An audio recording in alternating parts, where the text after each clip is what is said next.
We all want that close family, those tight bonds. But it can get complicated, can't it? When love and family get all mixed up with something, well, maybe not so healthy. If you're back with us for part 3 of this deep dive into narcissistic families, get ready, because this is where it gets really interesting. Really interesting, yeah. In the last couple of episodes, we've been tackling the impact of narcissistic mothers.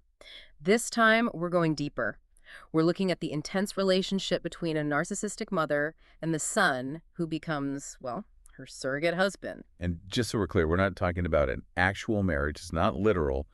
It's about a son, often it's the oldest, who ends up in a role, well, way beyond the typical, almost like he's a partner to his mother, but in terms of emotional support, So he's filling those shoes, the ones a romantic partner usually would.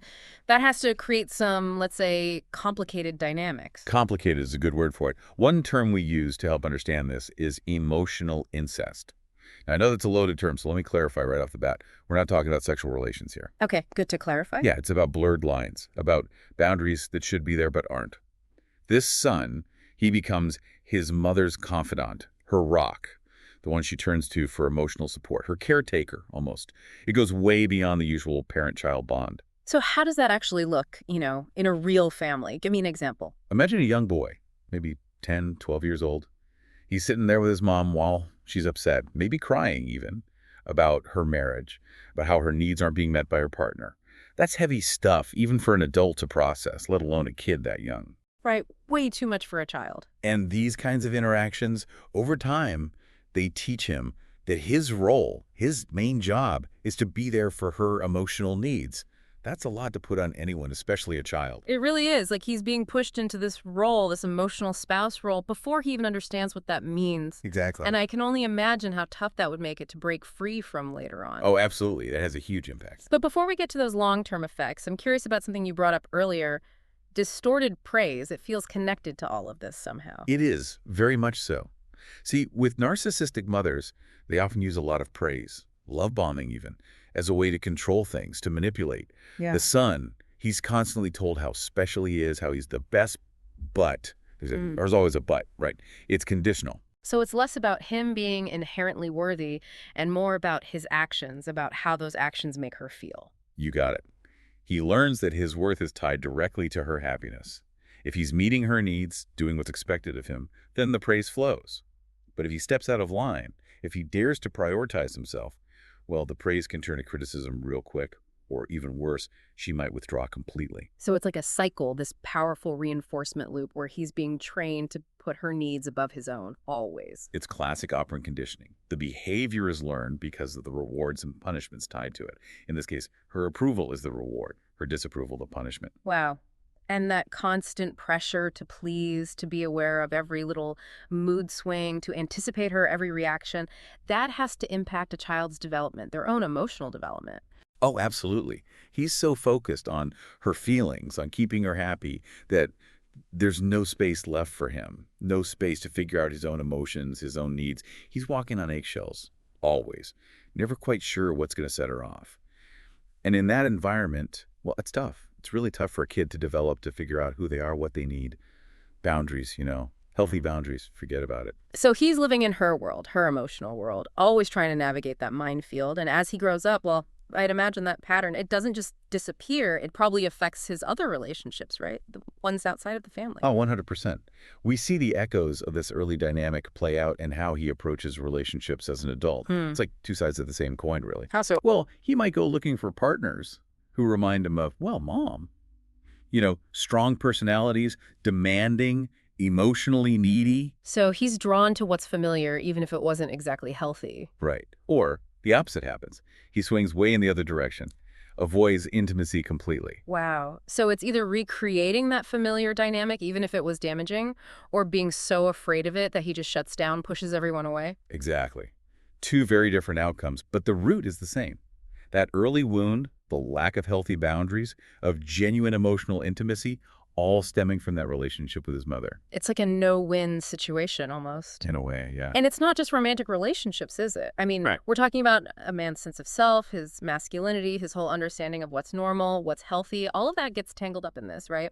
You're absolutely right. This isn't something he just grows out of. This dynamic, it gets internalized. He carries it with him, that critical voice, those unspoken expectations, always there in the back of his mind. So even when she's not around, it's like he's still trying to live up to her expectations. Imagine just constantly second-guessing yourself, never quite feeling good enough, like you're failing some invisible test. That's the weight of this dynamic. It sounds exhausting. And in that headspace, trying to build a healthy relationship, whether it's with a partner or even just with yourself, I imagine that feels impossible. You said it. Setting boundaries, standing up for your own needs, feeling deserving of love and respect. These are things, as someone who grew up like this, they really struggle with. And this is where it gets really heavy, I think, because we're talking about the core of who he is, his identity as a man. You touched on this earlier, how this dynamic impacts masculinity, even a man's sex drive. Can you unpack that a little more? Sure. It's a sensitive topic, definitely, but an important one to address.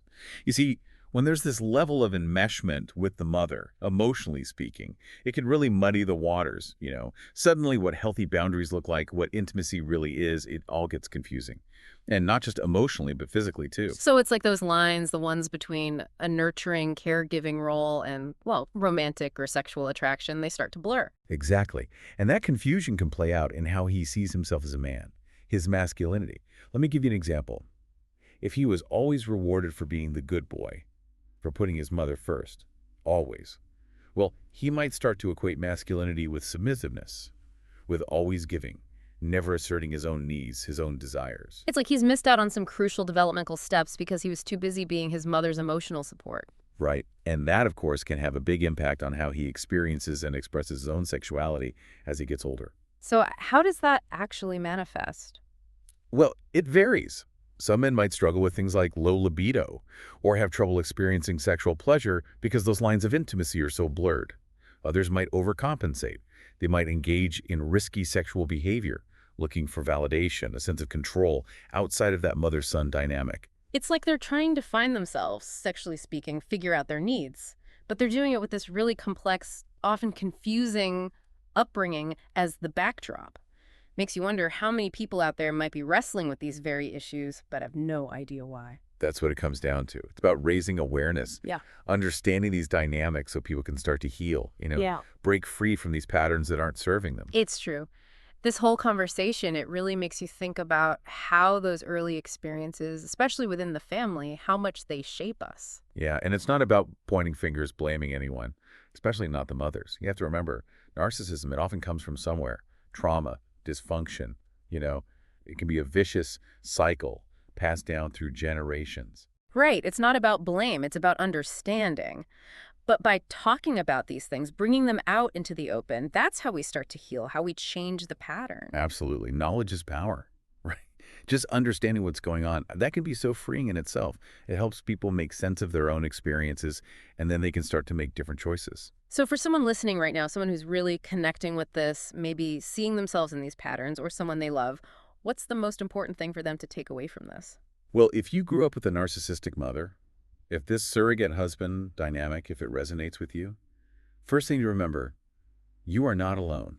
It's not your fault. Yeah. And it doesn't have to define you. That's so important, that feeling of not being alone, realizing others have been through something similar. It can be huge. Yeah. And from there, it's about baby steps, taking small steps towards healing. Maybe that's therapy. Maybe it's finding a support group. Or even just starting to talk about it, having honest conversations with people you trust, friends, family. The key is to break the silence. You don't have to carry this alone. It's about giving yourself permission to put your needs first, to set boundaries, to figure out who you are outside of all of that. Exactly. And it's not easy, this work. It takes time, it takes courage, and a lot of self-compassion. But it is possible. You can break free from these patterns and have those healthy, fulfilling relationships you deserve. With yourself and with others. This has been incredibly insightful, I have to say. Thank you for breaking all of this down for us today. Really appreciate it. My pleasure. Glad to be here. And to you listening, thanks for joining us for this deep dive into the world of narcissistic families. Remember, awareness is the first step. No matter what you're going through, there's always hope for healing, for growth. Until next time, keep asking those questions, keep exploring, and keep diving deep.